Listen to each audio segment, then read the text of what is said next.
इसको अच्छी तरह देखिए। ये दुनिया का एक सबसे ज़रूरी फाइनेंशियल न्यूज़पेपर है, फाइनेंशियल टाइम्स ऑफ लंदन। इसमें Adani and the mysterious coal price rise, लंबी कहानी है। पहले हमने 20,000 करोड़ रुपए की बात की थी और सवाल पूछा था ये पैसा किसका है, कहां से आया। अब पता लगता है 20,000 करोड़ का फिगर गलत था, उसमें 12,000 करोड़ और ऐड हो गए हैं, तो अब टोटल फिगर 32,000 करोड़ का हो गया है। अदानी जी इंडोनेशिया में कोयला खरीदते हैं और जब तक वो कोयला हिंदुस्तान पहुंचता है उसका रेट बदल जाता है, डबल हो जाता है। ऐसे तकरीबन 12,000 करोड़ रुपए अदानी जी ने हिंदुस्तान की जनता के पॉकेट से निकाला है। कैसे? कोल प्राइस को गलत दिखाकर, ओवर इनवॉइस करके, यहां पे बिजली के दाम को बढ़ाकर। कर्नाटक में कांग्रेस पार्टी ने बिजली की सब्सिडी दी है, मध्य प्रदेश में हम देने जा रहे हैं। अब पता लगता है कि इसका कारण अदानी जी हैं। तो हिंदुस्तान के नागरिकों को यह समझना है कि ये जो आपका बिजली का बिल बढ़ता जा रहा है, इसमें से 12,000 करोड़ रुपए आपकी जेब में से सीधा अदानी जी ने लिए हैं।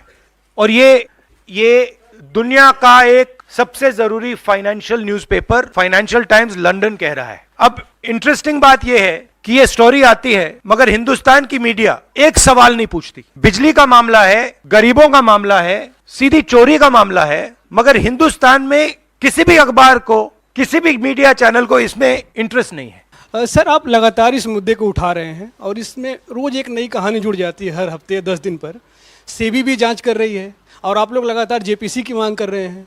तो आपको लगता है कि सेबी की जांच से कोई नतीजा निकलेगा या कुछ और आप जेपीसी से ही लगातार आप इसको? सेबी ने सरकार को कहा कि हमें डॉक्यूमेंट्स नहीं मिल रहे हैं।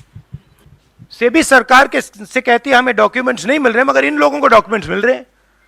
फाइनेंशियल टाइम्स को सारे डॉक्यूमेंट्स मिल गए और हमारी यहां पे सेबी कह रही है हमें डॉक्यूमेंट्स नहीं मिल रहे हैं। तो साफ मामला है, हाईएस्ट लेवल ऑफ गवर्नमेंट से प्रोटेक्शन है, प्राइम मिनिस्टर का प्रोटेक्शन है। 32,000 करोड़ रुपए क्लियरली प्रूवन है। इसमें मतलब ये प्रूफ है, इसमें ये मतलब ऐसे नहीं बोल रहे हैं, सारा डॉक्यूमेंटेशन है इनके पास, मगर कोई एक्शन नहीं। और इस बार तो हिंदुस्तान की जनता की जेब से चोरी किया जा रहा है।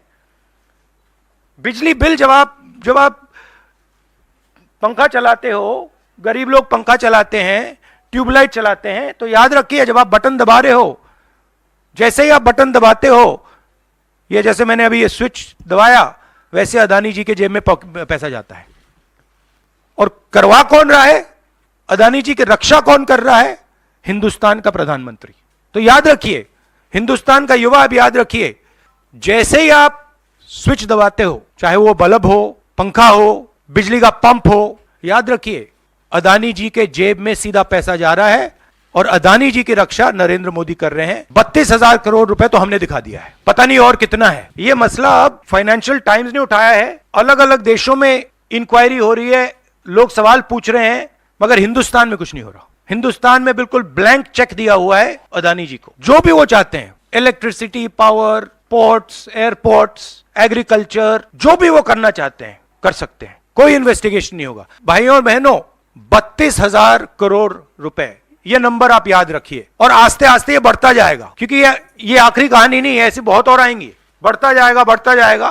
और याद रखिए, जब आप बिजली का प्रयोग करते हैं, अदानी जी ओवर इनवॉइसिंग करके आपके जेब में से पैसा निकाल रहे हैं। हर यूनिट में आपसे पैसा लिया जा रहा है। और मैं सिर्फ एक सवाल पूछ रहा हूं भाइयों और बहनों, युवाओं, प्रधानमंत्री अदानी जी की इंक्वायरी क्यों नहीं करा रहे हैं? एक बार नहीं, अनेक बार सवाल उठे हैं। हमने पार्लियामेंट में बात उठाई, पब्लिक मीटिंग्स में हम कहते हैं, प्रेस कॉन्फ्रेंस में हम कहते हैं, अदानी जी में क्या बात है कि हिंदुस्तान की सरकार उन पर कोई भी इन्वेस्टिगेशन नहीं करा सकती, उन पर कोई सवाल नहीं पूछ सकती? इसका कारण क्या है? इसके पीछे कौन सी शक्ति है? पूरा देश जानता है। राहुल जी, आपने लगातार आप पीएम से सवाल पूछते हैं कि अदानी में ऐसा क्या है कि उनकी जांच नहीं करवाई जाती।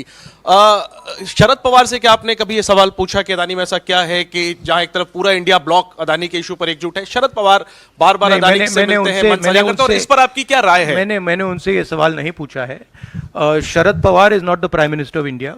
शरद Pawar is not protecting mister Adani, mister Modi is.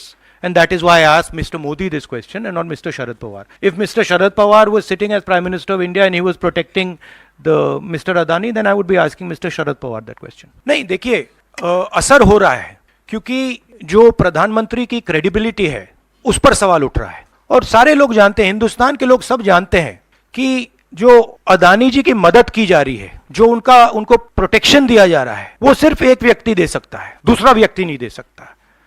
ये गांव गांव में लोगों को मालूम है और गांव गांव में लोगों को मालूम है कि अदानी जी ने भ्रष्टाचार किया है, चोरी की है, यहां पे ओवर इनवॉइसिंग की है, 20,000 करोड़ रुपए का मामला उठा है, पूरा देश जानता है। तो मैं प्रधानमंत्री की मदद करने की कोशिश कर रहा हूं। मैं उनसे कह रहा हूं आप सफाई दे दीजिए, कम clean, start the investigation, defend your credibility. पर प्रधानमंत्री अपनी क्रेडिबिलिटी की रक्षा नहीं करना चाहते क्योंकि शायद कोई और कारण है।